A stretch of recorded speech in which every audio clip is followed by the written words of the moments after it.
So welcome everybody and good afternoon. This is the 7th event of our NFUniversity series for 2021-22. I'm glad you could all make it. I'm Kathy Holtzlander. I work at the National Farmers Union head office in Saskatoon as the Director of Research and Policy, and it's my pleasure to chair today's event. I'm in Treaty 6 territory and the homeland of the Métis. Treaty 6 includes the traditional territories of the Cree, Saulteaux, Nakota, and Dene peoples. The NFU recognizes that Canada is a settler colonial country, and we are committed to moving beyond acknowledgement to action. And we invite you to join us in this work in whatever way you can. This is a bilingual event today. If you would like to listen in French, please go to the button at the bottom of your screen that looks like a little globe, and you can click on that to access interpretation in French. Choose the French channel. And if you are listening in French today, please say so in the chat so that our interpreters know that you're there. Gillian? Alors, bonjour à tous et à toutes. Si vous en avez besoin de l'interprétation aujourd'hui en français, s'il vous plaît, allez au bas de l'écran et cliquez sur le globe. Et si vous voulez l'interprétation aujourd'hui, veuillez nous dire dans le chat. Merci. Thanks, Gillian. So NFUniversity is a webinar series held twice a month to provide space to explore and understand issues that are important to farmers. Our speakers are experts who help us raise our collective understanding, increase our ability to analyze issues, and ultimately advocate for the kinds of policy solutions that we need to bring about a more just and sustainable food and agriculture system. NFUniversity classes are held on the 2nd and 4th Thursdays of each month from now until the end of April. To sign up for upcoming classes or to watch videos of past classes, please go to www.nfu.ca and click on the button that says NFUniversity. And there's a link to that in the chat. Today, we're pleased to welcome Patty Rosher, Assistant Chief Commissioner of the Canadian Grain Commission, and Nathan Gerelus, who is the CGC's Manager of National Affairs. Their topic is, how does the Canadian Grain Commission help farmers? We are very keen to hear what they have to say, but we found that chat conversations during the talk can be quite distracting for some people. So to help everybody stay focused, we encourage you to save your questions and comments until the question and answer time following their presentation. But if you have a technical problem or need to contact me or our technical team during the presentation, please use the private message option in the chat function. And I'd like to thank our behind the scenes team who make it all happen. Jillian Cormier, Rebecca McGuinness, Heather Beach, Camille Kuhn and Mara Shaw are all doing technical support today, and our interpreters are Ronald Fournier and Yolande Chisson. And Jillian, if you could, is Jillian still there to repeat the message? Yes. Bonjour à tous et à toutes. Bienvenue à notre session de l'Université NF. Si vous en avez besoin d'interprétation en français, veuillez cliquer sur le globe à la bas de l'écran et veuillez indiquer dans le chat si vous en avez besoin. Merci. Thank you, Jillian. So, sorry. So if you're not already familiar with the National Farmers Union, we're a grassroots membership organization advocating for sustainable farms and a just food system for over 50 years. Our members farm all across Canada, producing a wide range of crops and livestock using diverse production systems. If you are not yet a member, we would like to invite you to join. And if you farm, you can join as a voting member. Non-farmers can become associate members. And you're in luck. February is NFU Days. It's our annual membership drive. And if you join before the end of February, there is a 50% discount for new members. Just go to www.nfu.ca and there's a link in the chat for your convenience. So today, Patty and Nathan's presentation will be 50 minutes, and then we'll have a 30-minute question and answer session. And then after we wrap up, we'll keep our Zoom space open for about 15 minutes or so that you can have an informal conversation with other people who've attended the event today. It's kind of like hanging out after class to talk about the lecture. And we are also recording this presentation, and we will post it on our YouTube channel and on our website in probably within about a week. It should be up there. So, yeah, the recording is going, so that's good. So now I'd like to introduce our speakers. Patty Rosher is Assistant Chief Commissioner of the Canadian Grain Commission. She grew up on a farm in Eatonia, Saskatchewan. Prior to her appointment to the CGC in 2019, she was General Manager for Keystone Agricultural Producers, also known as CAP. She worked for Manitoba Agriculture, the Government of Manitoba, and the Canadian Wheat Board. She has a master's degree in agricultural economics and business administration.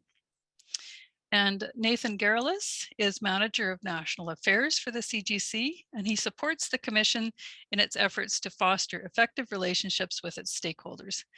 Nathan has worked at the CGC since 2006 in various senior positions, responsible for policy, national grain inspection and weighing operations, producer protection, and market access. Nathan grew up on a grain and cattle farm near Shoal Lake, Manitoba, and has a degree in agriculture from the University of Manitoba. So Patty and Nathan, please go ahead. Thank you, Kathy. So nice to see. Hi, Wayne. Hi, Grace. Helen. Wish I was there with you all. Thanks so much for this invitation to participate in this forum. It's such a cool idea, and you've had such great speakers and topics that I hope we'll do. Nathan and I have a lot of great information that we want to share with you today. For some of you, it's going to be a refresher. It starts at CGC 101 and then maybe ends up in a grad school seminar class. So you're going to get a good range of information and topics. I'm very happy to be here. One of the jobs of the commissioner is to get out and interact with stakeholders, and I haven't been able to do much of that physically, so I really value these opportunities. Nathan's running the slideshow today, so I'll ask you to go on to the next one. So the Canada Grain Act was passed in 1912, and it created the Canadian Grain Commission. So we've been working for farmers for over 100 years. And it's the product of successful lobbying by farmers who felt at that time that they weren't getting a fair deal from grain companies in terms of whether the grain was being graded honestly or the grain was being weighed accurately. And I think often about this, and my grandfather, Frederick Rosher, who homesteaded in 1911.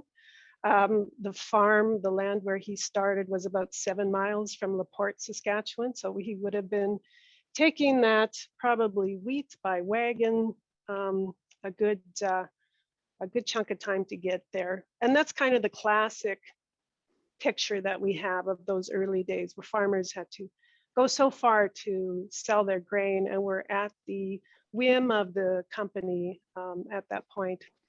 And then I think of my dad's era, where we as kids would hightail it in the 2-ton and then the 3-ton to LaPorte to deliver and get back to the field in time for the next load off the combine.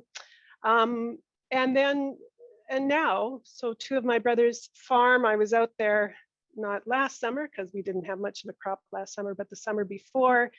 And they're both on their combines and they have the semi parked at the side of the road. And that truck does not go to LaPorte anymore. There's It goes much further. And so the industry has changed so much, not only in the physical marketing of grain, but the information and everything that surrounds it.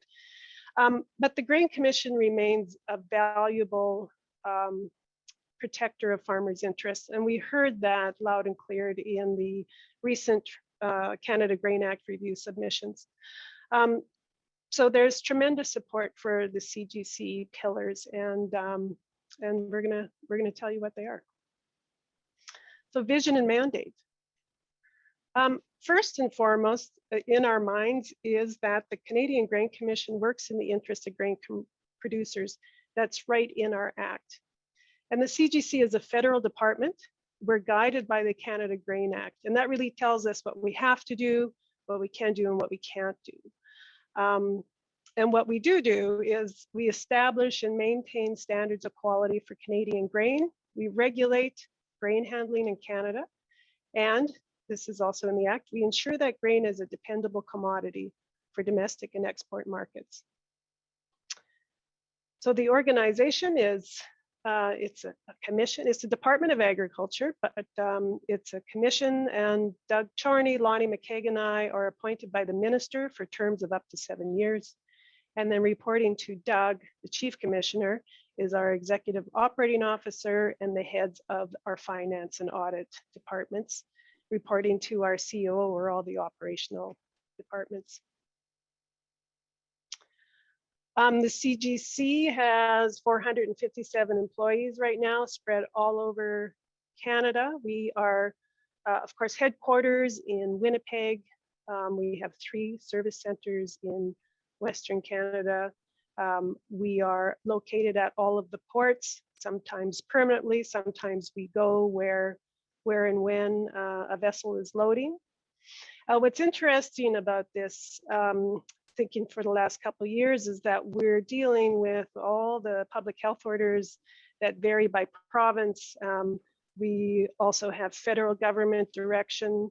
We have staff who work on grain company property. And so it's been quite a couple of years balancing all that and making sure the operations are still continuing, which they have. And, you know, congratulations to the CGC staff that have really been keeping the doors open, the lights on, and the grain moving. What also is interesting about this is that the CGC is very much export oriented and very much Western focused because of the history. So we license the primary elevators in Western Canada, but not in the East. And we regulate the terminal elevators and process companies across the country. In the East, some of the things that we do are done by the provincial governments or trade groups or other processes there. So they have some of the similar benefits that Western farmers do from the Grain Commission, but delivered a little bit differently. Funding model. So the funding model got quite a bit of attention in the review of our act.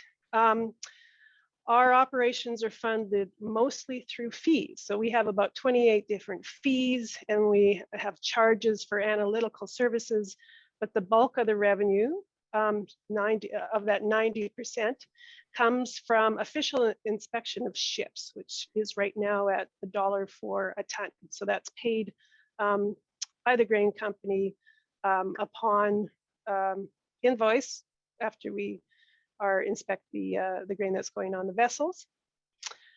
And then the other 10% comes through appropriation. And that recognizes that a lot of what we do, and especially around grain research, is for the public good. So 10% of that. Our overall budget is about 66 million. And that's based on our estimate of the volumes that we're going to deliver. We recently dropped it quite a bit, the fee, because we had anticipated this increasing growth in exports, which didn't materialize this year. So we are expecting to incur about a $12 million shortfall.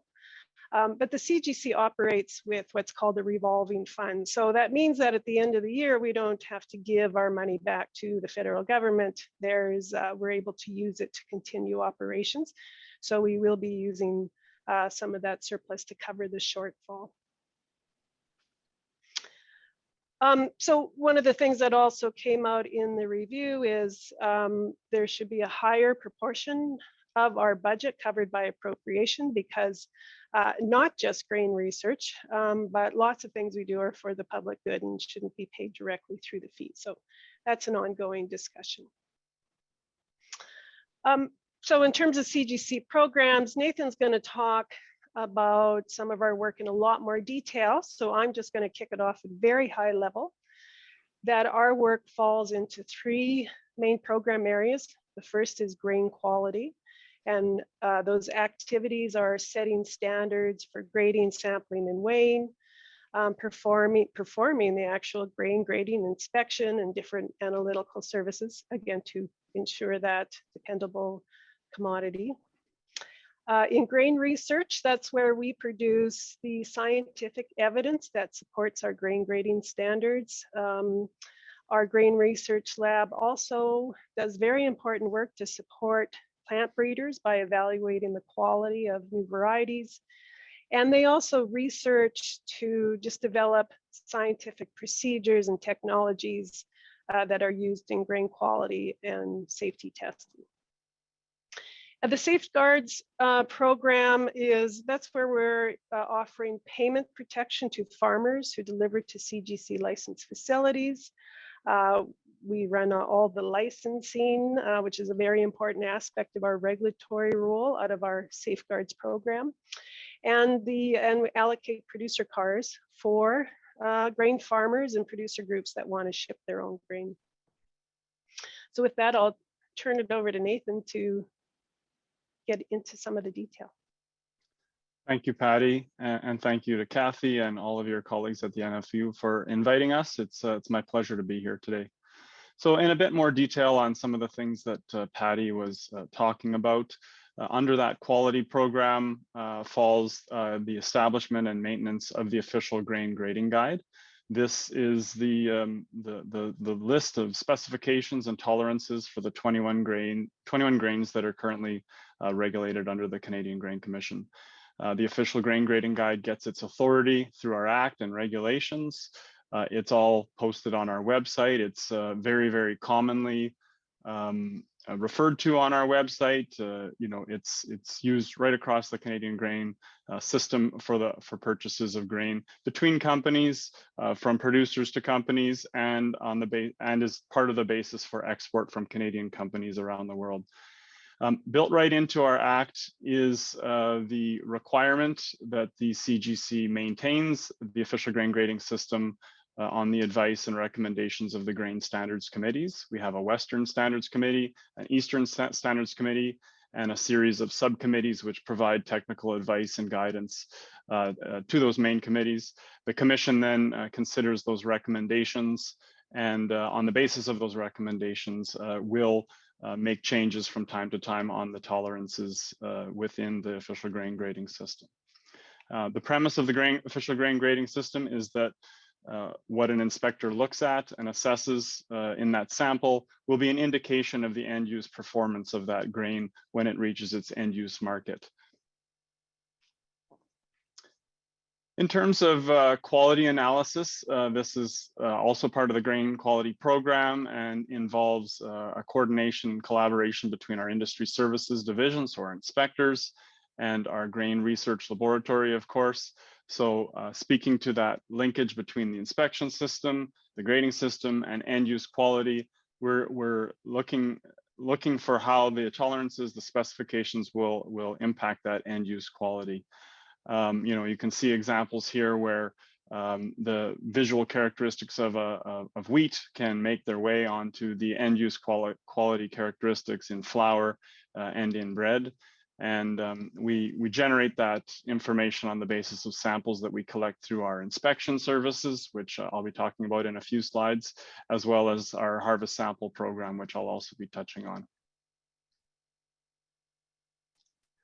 Another important aspect of grain research is the safety side. We have some fairly sophisticated equipment and quite accomplished scientists in our grain research laboratory who look for that. Some of the things that they look at, for example, could be pesticide residues or heavy metals such as cadmium or lead that could be present in Canadian grain. This machine that you're looking at here is called a mass spectrometer. It's hooked up to a robotic auto sampler, and it could be used for assessing heavy metals such as lead and cadmium. Of course, these are grain safety issues. They are often also aspects of market access issues as Canadian exporters look to access markets around the world and navigate the different regulatory systems. Speaking also of quality data, it's important to reference the Harvest Sample Program. The Harvest Sample Program is one through which the Canadian Grain Commission invites producers across Canada to submit samples of that year's harvest to the CGC in the envelopes that you see on the bottom of the screen there. Those samples are used primarily to create a snapshot of what the quality of that particular harvest looks like. Of course, we know quality is a function of the variety's capacity, but as well the environmental conditions, the weather, how much water there was, whether there was a drought, insects, all these types of things. So we use these harvest sample programs to create that snapshot. That snapshot is used to tell the world what Canada's harvest looks like as the data comes in. Usually starts to come in a real meaningful way in September and into October, finishing up by November. We'll populate the data on our website so that the Canadian industry can refer to it, international buyers can refer to it. In exchange for the submission of a sample to the CGC, which is free, there's no cost to the producer here. The Canadian Grain Commission will communicate electronically to that producer an unofficial grade on that sample, as well as some other analytical data. For example, we've added in recent years falling number and dawn levels on wheat. And the notion here is that with increased information to the producer, it aids them in their marketing decisions. We typically see somewhere between 10,000 and 15,000 samples come in over the course of a year. A good chunk of them are in cereals, wheat primarily, but we do get them from across the country and across the oilseed and pulse range as well. We were down a little bit in 2021. We don't really know why, but we suspect it probably had to do a little bit with COVID and a little bit to do with the drought. And also, relatively speaking, it was a high quality year in Western Canada, and we tend to see perhaps when quality is a little lower or more on the borderline, producers may be looking for more information to guide their marketing decisions as opposed to a high quality year. We use that data generated from the harvest sample for a number of things. I've referred to the support of the grading system and grain safety monitoring, et cetera. But projecting to the world what the Canadian quality looks like feeds into missions that the Canadian Grain Commission supports. The highest profile, or one of the highest profile anyways, would be the new crop missions that we participate alongside Cereals Canada with. Historically, it involved the CGC along with representatives from industry, Cereals Canada, the Canadian International Grains Institute, and producers traveling around the world. The last few years, those have been moved for obvious reasons to a virtual environment. We also host visits from buyers and other stakeholders around the world. And it's not just the wheat thing, of course. We provide support to other commodity associations as they reach out to us in that regard. Switching gears a little bit over to the Safeguards for Grain Farmers program, certainly one that I can tell you based on my experience at the Grain Commission is very near and dear to the hearts of producer-appointed commissioners who serve at the Canadian Grain Commission. This is really, our licensing and security programming. So under the Canada Grain Act, and within certain guidance and certain specifications, companies must be licensed by the Canadian Grain Commission if they are purchasing directly from producers. There are four classes of license, pardon me: terminal elevators, these are the ones at port; primary elevators, your standard country elevator; process elevators, these are your flour mills, canola crushing plants, the likes; and fourthly, a grain dealer. And a grain dealer generally is a company that purchases grain without physical infrastructure and would use some other company's physical infrastructure, but does incur the liability themselves to a producer. Some of the requirements of those companies is to provide financial security to the CGC that can be drawn upon in the case of either a failure or an inability to pay for their liabilities. Key to that is the issuance of proper documentation for producers to rely upon in those unfortunate circumstances, a requirement to maintain equipment in good order. And our licensing system is also the basis upon which we're able to deliver our statistical programs, which I'll speak to in just a minute. Our licensing unit is comprised of licensing officers who kind of handle the administrative nature of that. We have a talented team of auditors, financial auditors, with financial designations, who can understand how to interpret the accounting systems of the companies, and compliance officers who will deal with complaints and help companies with their compliance.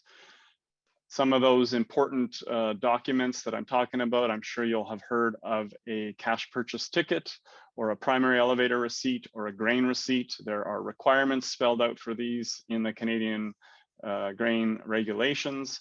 And as companies go through the licensing processes, our officers and auditors are making sure that all the T's are crossed and the I's are dotted. In terms of the number, and going back to an earlier slide where Patty spoke, the scope really here is primary, process, and grain dealers in Western Canada, and terminal elevators across Canada. We have, as of January 1st of this year, 533 unique licenses issued across 164 different companies. So obviously some of the big grain companies, which will be familiar to you in Canada, hold multiple licenses because those licenses are associated with their individual facilities. Now, unfortunately, from time to time, there are financial difficulties that come across our licensees. We work diligently with them to support compliance and hope for the best, but we plan for the worst. And from time to time, approximately over the course of my career, about once a year, maybe a little less, we do see a company failure. If you visit our website, you can see the history of it. This slide here shows some recent history of payments to producers. So they can range. The top one on the list there, for example, was called Canadian Exotic Grains back in the 2017-2018 crop year. There was 4 producers who had eligible claims in that case, and we were able to cover the outstanding liability at 100% level. The year following, I guess it was, with Ilta Grain in 18-19, that was the largest, certainly in recent memory at the CGC, where well over 200 producers were impacted, and a liability in that $12 million range, and the CGC was again able to compensate all of those eligible claims in that under that failure. We've had a recent one, Pipeline Foods. We recently announced the compensation levels for that. Again, came out at 100%. And we're, you may have seen in media or otherwise, we are working our way through the claims process for another licensee which failed last year. And we expect to be releasing information on that in the coming weeks. I should say, I think I perhaps failed to do so in a previous slide. All of our 100 and some odd licensees submit information to the CGC on a monthly basis that explains to us what their outstanding liability position is. How much do they owe at that given point in time to producers who would have eligible claims? And we're on a monthly basis verifying that there is sufficient security. If there are situations of concern, we address them, raise them to the level of the commission for action as required. And on top of all that, our auditors have a risk-based auditing program where, based on a predetermined set of criteria, performs audits of those companies to ensure that the liabilities being reported to us are being done so accurately. And I'll just take the opportunity to reiterate messaging that the CGC delivers continually through all of our means, be it trade shows, social media, handouts, whatever. Producers know who you're dealing with, know that if they're licensed or not. We encourage you to deal with licensed companies only. When you do, make sure you get the proper documents. That's a CAS purchase ticket or a primary elevator receipt or a grain receipt. Please know that the coverage period has limitations. It's 90 days from the date of delivery or 30 days from the issuance of a check, whichever is less. Deferred checks are only covered for 30 days from the date of issue, regardless of the cash date, the effective date on the check. And unfortunately, this is something that we see frequently, where producers, for various reasons, which you'll be familiar, will choose to defer checks. And if an unfortunate circumstance happens where a licensee fails outside that coverage period, that deferred check is not covered. And above all, if you're having issues getting paid, whether it's a failure situation or not, please contact the Canadian Grain Commission without delay. Complaints and contact from producers are a good indicator of where we need to focus and if there's a potential for risk that we need to address. Continuing on with grain dispute, with producer protections and our safeguards program, pardon me, an important protection under the Canada Grain Act is the right at a primary elevator for a grain producer to request that the CGC determine the dockage, moisture, protein on a grain delivery. We commonly refer to this as subject to inspector's grade and dockage. That's how it's referred to within our legislation. Frankly, it's not used frequently, but nevertheless, it's an important protection and kind of safety valve on the system. If a producer makes that request, a sample agreed to by the producer and the elevator is sent to the CGC, we will assess the results, communicate it to both parties, and those results are binding on that transaction. And I'll stop there because I know Patty has some additional commentary on this protection later on in the presentation. Our CGC statistics, I will note that we have a small but mighty group that works in this area. Our statistics, our authority for statistics and the basis really upon our statistics is our licensing system. So we require our licensees to report a series of information to us on various frequencies, daily, weekly, monthly, annually. So our statistics unit works with those licensees to help them have compliance with that reporting, resolve technical issues in the reporting of that data, and they validate and review that data for completeness, accuracy, reasonability. That group will perform analysis across it, make sure that they have confidence in that data. We're supporting cross-government efforts to have as much open data as possible, and we can rely upon that data to conduct other research analysis and forecasting. For example, the forecasting upon which we base our financial decisions and our fees and our funding model. That statistics is also relied upon within our efforts to maintain the official grain grading system. Our statistics team supports, for example, the maintenance of the test weight charts.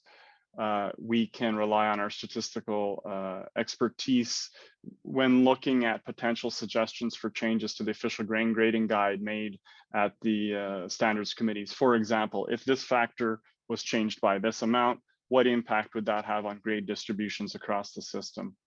And really the hallmark of our statistical program is their publications. The I guess top left bullet in that bottom section there, the Grain Stats Weekly, as it sounds, is a publication produced weekly by the Canadian Grain Commission. It's certainly reviewed and sought after because our chief statistician knows that if it doesn't go out on time, they're receiving calls to understand what's the issue. It's reviewed by Canadian market analysts and trade participants. And there's a series of other reports that are made available by the CGC Statistics Unit. For the next few slides, I'll just speak a little bit of some of the activity that takes place from a grain quality and grain quantity assurance position at port under our overall grain quality program. Here you see a picture of a licensed grain terminal. This one's taken at the port of Vancouver. This is on the North Shore in Vancouver. As I said before, there's 34 licensed grain terminals across Canada. Grain is exported through a number of conveyances, but bulk export vessels, as you see in this picture here, certainly carries the bulk of the grain to overseas markets. The CGC has office space or laboratory space that you could say at all of these terminals. It's something that we require as part of the license. At some of them, we are occupying that office space continually, for all intents and purposes on a 365, 24/7 basis. And in other locations, we would travel crews in to meet the vessel to perform that analysis as the vessel is loading. Generally speaking, the West Coast runs continuously, almost every day, all hours of the day. Whereas in the East, our operations are more characterized certainly by the seasonal nature associated with the Great Lakes system, being frozen from January to March approximately. And then along the St. Lawrence River, it's less of a continuous operations, and we tend to be bringing staff into some of those locations as vessels arrive to be loaded. One of the activities that takes place there is official inspection. So in these offices, we have sampling systems that deliver samples to that office. It's all what we call an official diverter type sampler. And our inspectors are looking at every 2,000 tons, they're looking at an increment, entering that into databases and helping to build the quality profile of that vessel. An important part not to be forgot is the weight or the quantity. So quality is important, but quantity is also important. We administer a program, a weighing oversight program, an official weighing program. Our staff travel to the terminal elevators and certify the scales which are used. We actually do this under agreement and under the authority of Measurement Canada, which is a part of a different federal organization. That it's our staff that are certifying those scales and addressing any technical or calibration issues that do come up. As a vessel is weighed, the elevator company is building a dossier of information about all the information that transited the scales and the different flows that move from bin to vessel. And at the completion of that vessel, we'll submit it to the Canadian Grain Commission for a review. And if everything checks out, then the CGC is in a position to issue an official weight to go along with the official quality documentation. And speaking of documentation, and I think this is my last slide, you will see on the screen here 3 types of documentation that the CGC issues in relation to those exports. So on the left side, this is the official inspection certificate, commonly referred to as the certificate final. This is the one that is mandatory and referenced in our legislation and regulation. It spells out essentially the statutory grade of the shipment. So a number 2 Canadian Western Red Spring wheat cargo, for example, or a product name. And by product name, that means a non-statutory term that's agreed to between the buyer and the seller. And that kind of recipe of specifications has been reported to the CGC. So we'll either declare the specification list or the statutory grade, which has its predetermined specification list. and the weight. We issue approximately 2,500 of those per year. And if you roughly consider there's somewhere around 1,000 vessels in a typical year, you can do the math and see that there's often split cargoes or split loads traveling on the same vessel to multiple buyers. The middle column here, we call them statements of assurance. When I was talking earlier about our grain monitoring program, where we look for things like trace elements in cargoes or other general quality factors, on the basis of that monitoring, we're able to make assurances about grain. So we may not have tested for a specific element on a specific cargo, but because we've monitored over decades, we can provide assurances with strong certainty about what the inherent quality and safety attributes are of that cargo. So we issue about 10,000 statements of assurance per year. And the third category we would call a letter of analysis. This is where a specific test for a specific analyte or thing has been requested of us, and we perform that test and issue that letter along with the cargo. The left one, the certificate final, is included in our inspection weighing fee, where the other two are fee for service requests. Back to you, Patty. Thanks for doing the heavy lifting there, Nathan. So the strategic plan, we met over the summer to refresh it, to renew it, and our plan going forward is as 4 major areas. One is to modernize our regulatory framework programs and services, and I'm going to talk about some of the initiatives we have ongoing under that.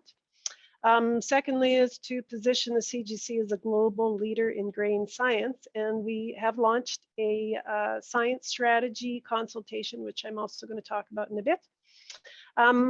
We very much are focused on stakeholder relationships, and this is, we would see this as being part of that. And then establishing the CGC as an employer of choice. Under COVID, people are working from home. There's a lot more competition within the federal government for somebody else's employees. And so we really want to make sure we're a great place to work so that we can maintain our staff. So the Canada Grain Act review was launched by the minister. There were written submissions. We got over 60 written submissions. I've read them all many times. They are all fantastic. Every producer organization, every commodity group, industry organization submitted comments, and some even hired consultants to add to their submission. So it was very good. Ag Canada published the What We Heard report just before announcing the election, and so the election did slow things down a bit, but we're so happy to see in the minister's mandate letter reference to the CGA review. So we have just been providing information. We're not sure what the next step or where we're at in the process, but we have been taking a good look at what was suggested. Some of the comments require legislative change, so that's something that the minister has to initiate. Some can be done by regulatory change, which I'm going to talk about in a second, and some is really around how the CGC operates. So those are also something that we can act on now. So one of the major ones, we have a consultation underway right now. It closes on Monday. I understand that we haven't received a lot of submissions yet, so I'm sure they're going to come in quick over the weekend. But it's about improving the subject to process that Nathan described. So the submissions all said this is super important, but the grain industry has evolved over the years, and the process for triggering a dispute resolution request hasn't kept pace. So it's very often now that a farmer is not the one delivering their grain to the elevator, but the act requires, the regulation requires that the person delivering the grain initiate the subject to request. So that's one of the processes, for example. Go on to the next slide, please. There also wasn't good clarification on how long samples had to be retained or how long farmers had to initiate a subject to request. So we have put some detail, some meat around that in the proposed regulation, suggesting that that the sample has to be 1,000-gram sample, has to be kept for 7 days, could be kept at the elevator, or the farmer could take it home if that's what's agreed upon. So it provides some flexibility there and clarifies how long a producer has to initiate a subject to after receiving the initial, the interim receipt. So we have the consultation document on our website, and as I said, get your comments in. We're really, really very interested to see how we can improve that important producer protection. Now in Eastern Canada, as I said, it's slightly different there. So we are working with the Eastern jurisdictions to ensure that all the gaps are filled. So in Atlantic Canada, there is a process that's quite well defined under the New Brunswick Grain Commission order. And if there is a dispute, the sample is actually sent to the CGC to provide that third-party grading result.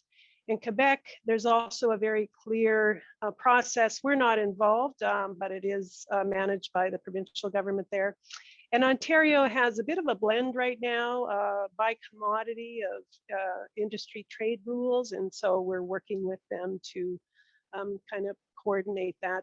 We may or may not have a role there, but certainly the CGC could be the one who receives the sample to give that second grade. The Standards Committee also seen as very important. They help ensure that we have an official grain grading system that works for the sector. So we got some feedback from different groups on that, and we have initiated a process. We're looking at the terms of reference, how those committees work, how they make decisions. We're renewing our communications protocol, so to increase transparency and understanding of the committee's work. So we may be publishing the agendas, the records of decisions, to make sure that that process is transparent to everyone. And also updating the member nomination and appointment process to make sure that we're properly representing the value chain and also supporting diversity. And that has been direction that we have received from the minister as well. And then the science strategy, we have launched a consultation with stakeholders to help us develop a CGC science strategy to support our innovative programs and services, provide a vision for the future. The Grain Research Lab received a lot of support in all the submissions from across the sector. And we do know it's an important part of what we do. So you can find the consultation document on our website, and it actually has some great information about the range of work that the Grain Research Lab does now. And then ask questions like, is the GRL, the Grain Research Lab, focusing research in the appropriate areas? What future trends do you think will affect research? Are there areas of research that we should scale back or expand? What are some of the emerging market access issues that the GRL should focus on? So it's a good read, and it's on our website, and the consultation is open until March 31st. So we're really looking forward to hearing from everybody. And those are our comments. We're looking forward to hearing your questions and input.